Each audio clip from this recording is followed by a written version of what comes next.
દર્શક મિત્રો, ગુજરાત 18 લાઈવમાં આપનું સ્વાગત છે। જેતપુરમાં ઘરફોડ ચોરીનો ભેદ ઉકેલાયો। આપને જણાવી દઉં કે ફરિયાદીની દીકરીએ જ ષડયંત્ર રચી પોતાના જ ઘરમાં હાથ માર્યો। જેતપુરમાં બે પુત્રીઓની સગાઈ માટેના કબાટમાં રાખેલા સોના ચાંદીના ઘરેણાં તસ્કરો ચોરી કરી ગયા હોવાની ફરિયાદ જેતપુર પોલીસ મથકે નોંધાઈ હતી, જેનો ભેદ પોલીસે ઉકેલી ફરિયાદીની દીકરી, તેમનો પ્રેમી અને સોનીને પકડી પાડી પોલીસે ગુનાનો ભેદ ઉકેલી નાખ્યો છે।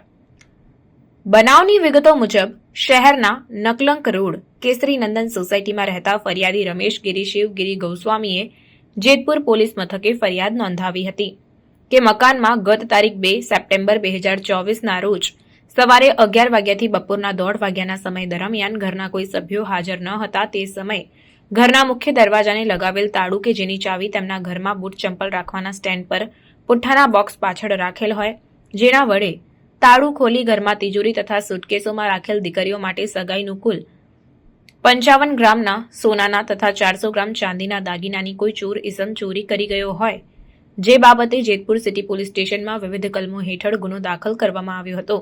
જે બાબતે પોલીસ સીસીટીવી તેમજ આરોપીની શોધખોળ હાથ ધરી હતી, પરંતુ કોઈ ભાડ મળી આવી ન હતી। ત્યારે આખરે પોલીસે ઘરના લોકોની પૂછપરછ હાથ ધરી હતી, જેમાં યુક્તિ પ્રયુક્તિથી પૂછપરછ કરતા ફરિયાદીના દીકરી પૂનમબેન ગોસ્વામી ઉંમર વર્ષ 30, તેઓએ જણાવ્યું કે તેઓ જ આ ચોરી કરેલી છે।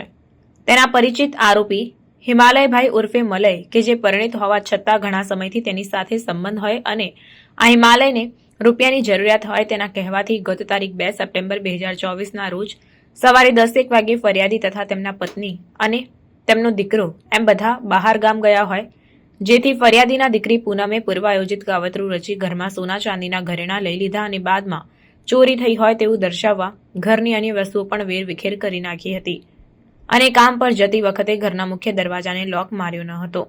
તેના મમ્મી પ્રજ્ઞાબેનને ફોન કરીને જણાવ્યું કે હું કામ પર જાઉં છું અને ઘરને લોક મારીને ચાવી બૂટ ચંપલના સ્ટેન્ડ પર રાખતી જાઉં છું। ત્યારબાદ આ કામે બનાવવાળી જગ્યાની તપાસ કરતા ઘરના મુખ્ય દરવાજાનું તાળું ખોલ્યું હતું અને ઘરમાં ઉપરના માળે રૂમમાં રાખેલ સુટકેસની એફએસએલ દ્વારા ચકાસણી કરાવતા સુટકેસની ચેનના હુક પર કોઈ બળ પ્રયોગના નિશાન ન હોવાનું જણાવ્યું હતું અને સુટકેસનું નાનું તાળું મળતું ન હોય। ઘરમાં તથા મકાનની આજુબાજુમાં સતત અને ઝીણવટભરી રીતે તપાસ કરવામાં આવતા તાળું મળી આવ્યું, જે તાળું જોતા તેના પર કોઈ પણ બળ પ્રયોગના નિશાન ન હોય અને તાળું ફરિયાદીના દીકરી પૂનમબેન પાસે રહેલ ચાવી દ્વારા ચેક કરતા સંપૂર્ણપણે ચાલુ બંધ થતું હોય। ત્યારે ચોરીના તમામ ઘરેણાં તેની સાથે બેગમાં નાખી પોતે અમીરસ સ્વીટ દુકાને કામ પર જતા રહ્યા હતા। ત્યારબાદ 3 દિવસ પછી આ હિમાલય ઉર્ફ મલયને જેતપુર ખાતે બોલાવી સોના ચાંદીના ઘરેણાં તેને આપી દીધા, જે ઘરેણાં પૈકી કુલ 30 ગ્રામ સોનાના દાગીના હિમાલય ઉર્ફે મલય જૂનાગઢના સોનીને વેચી દીધા। જે સોની જિગ્નેશભાઈ આ માલ ચોરીનો હોવાનું જાણવા છતાં સોનાના ઘરેણાં બજાર ભાવ કરતાં ઓછી કિંમતે આપી રાખી લીધા હતા, તેમજ બાકીના ઘરેણાં પૈકી સોનાની ચેઇન તથા દાગીના અને ચાંદીના પાટલા સાથે જ સાંકડા હિમાલયે તેની સ્ત્રી મિત્ર, કે જેની સાથે તેણે લગ્ન કરવાનું જણાવ્યું હોય, તે ફાલ્ગુનીબેનને આપ્યા હતા। પોલીસે ઘરફોડ ચોરીના ભેદ ઉકેલી નાખી પોલીસે ફરિયાદીના દીકરી સહિતના 3 આરોપીઓને દબોચી પાડ્યા હતા અને ₹2.57 લાખના ઘરેણાં સહિતનો મુદ્દામાલ કબજે કર્યો। આ બનાવમાં પૂનમ ઉર્ફે પુનકી પરેશગીરી પર ગૌસ્વામી, હિમાલય ઉર્ફે મલય સુરજભાઈ તથા જિગ્નેશ રમેશ પાલા નામના 3 આરોપીઓને દબોચી લઈ આગળની તપાસ હાથ ધરાઈ છે।